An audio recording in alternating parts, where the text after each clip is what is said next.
guys, welcome back to my YouTube channel. Thank you so much for clicking on this video. If you're new to my channel, make sure you're hitting that subscribe button to stay inspired to wise up and rise up above these narcissists today. If you enjoy this video, give it a thumbs up. Let's get into it. If you clicked on this video, you want to know more about what happens when the narcissist's ego gets bruised, right? And we all call this a narcissistic injury. When the narcissist experiences, injury in their ego, all hell, get ready, because all hell is gonna break loose. What things can you be prepared to understand? First of all, like, if they experience a narcissistic injury, what does that mean?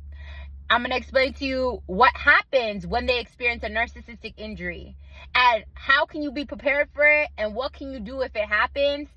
I'm going to explain all that in this video. So let's get into it. First of all, what is a narcissistic injury? A narcissistic injury is when their false self, their ego gets bruised, right? So how can their ego get bruised? Maybe you called them out on their bullshit. Maybe you caught them in a lie. Maybe you're showing them exactly the proof in the pudding of what they did to you was wrong, and you have facts to back it up, and that's just, messing with who their image is and who they are, right? Maybe you're telling family members or showing people who they truly are, and that's anything you do to mess with their false image of them being this amazing person and this doing these nice things, and they're an amazing person, and you're calling them out to show their true colors and who they truly are, and that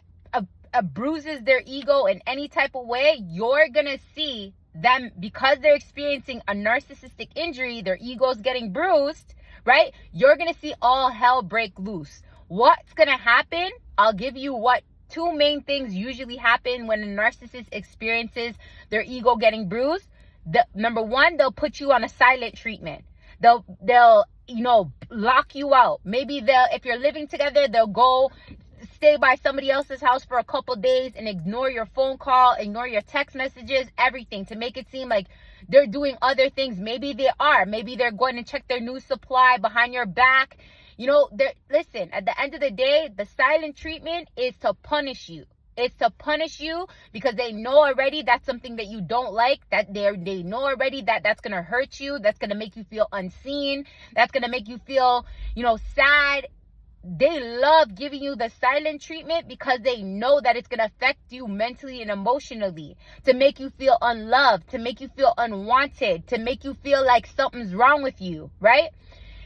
Then they already know that when they take you off the silent treatment, you're going to forget about everything that they did to you, and you're just going to want to talk with them. You're just going to want, and desire their affection, right? And them to just show up for you, right? So they already know you're going to want them back and you're going to take them back. So they don't care when they do the silent treatment to you. But at the end of the day, how they look at it is that they're going to punish you because you called them out, because their ego got bruised, because they got injured, right? So at the end of the day, beware. That's what they're going to do to you, is give you the silent treatment. The second thing that they're going to do to you, maybe I should have said this is the first thing because this is what they usually do, is lash out.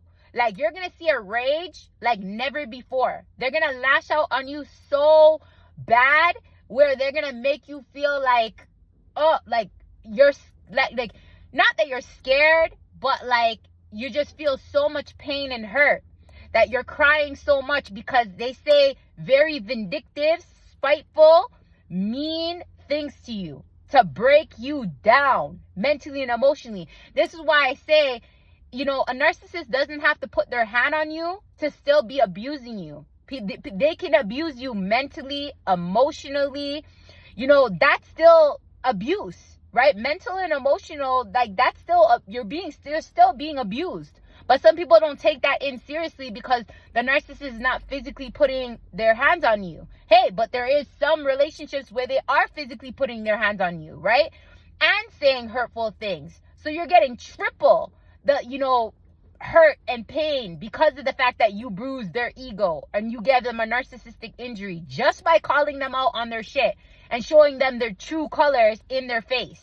They don't like that stuff, right? So at the end of the day, Beware that the rage is going to come out like never before. And in time, y'all, just based off of experience of it being with a narcissist for 18 years, it gets worse. Over time, it gets worse, because the more and more the narcissist sees that they can dish out shit to you and you accept it and you take it and you keep staying, is the more worse and worse and worse and worse and worse it's going to get, where they're just going to keep doing vindictive, manipulative, hurtful, really hurtful things to you, right? When they see that you are just standing up for yourself, or you're showing them their true colors. The narcissist does not want to acknowledge their wrongdoings. They don't want to acknowledge anything that they are doing. They don't want to hear it. They don't want to hear it. They don't want to acknowledge it. They don't want to take accountability of anything, right? And when they see that you are calling them out, it's only going to injure their ego even more, for them to lash out and do hurtful and mess up things to you even more.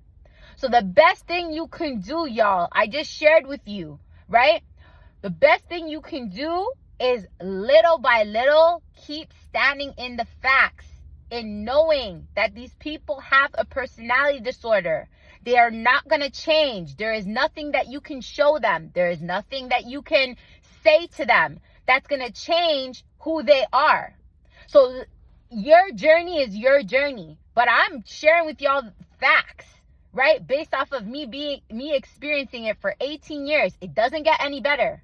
And the only thing you can do, again, is focus inward on you. And number one, standing in the facts and knowing what it is, that you can't change this person, and that they're not going to change. Standing in those facts, standing in the facts and understanding that this person has a personality disorder, right? Knowing the patterns, because they have a pattern. It doesn't change. A lot of victims, you experience the same patterns that they have, right? In just different bodies and different ways, right? Then understanding that, what is your boundaries? What are you willing to keep accepting and not accept? What are your boundaries? What boundaries are you willing to start implementing to change for you mentally and emotionally? How can you start setting those healthy boundaries? How can you start loving you and respecting you to start picking up and showing up for yourself, right? So at the end of the day, it takes time. Healing is a journey, right? It is a journey, not a destination. So I'm not telling you to pick up and leave the narcissist if you're still in a relationship with the narcissist. I'm not telling you to stop talking to them. No, I understand that a lot of people, it takes time. But at the end of the day, you got to do something. Take some sort of action now, because now is all that you have to work on yourself, because that person doesn't want to work on themselves, and that person is not going to change, and you can't change that person. But who you can change is yourself. What you can work on is yourself. And if you need guidance and you need tips and tools, or even where to start the foundation to start working on yourself mentally and emotionally, to wise up and rise up, to get out of that narcissistic relationship, or to stay out of it and work on yourself, you can always click the link at the top of my TikTok page. I'll leave the link in the comments below as well. And what you can do to start working on you, to start standing in the facts and start healing and start working on you, to either A, get out of that toxic relationship with that narcissist, or B, start to stay firm and going no contact with that narcissist and start working on yourself to keep moving forward. If you need the help, you can always book a one-on-one with me, you guys. I've been through it. I'm on my healing journey. I'm doing amazing through the process, and I can share with you guys those great tips and tools to specify, to help you personally, to work on yourself so that you can get out of that toxic relationship and stay out of it. All right? Thank you so much for staying tuned to this video. I hope I educated you, inspired you, motivated you, and helped you in some sort of way. So again, wise up and rise up above these narcissists today.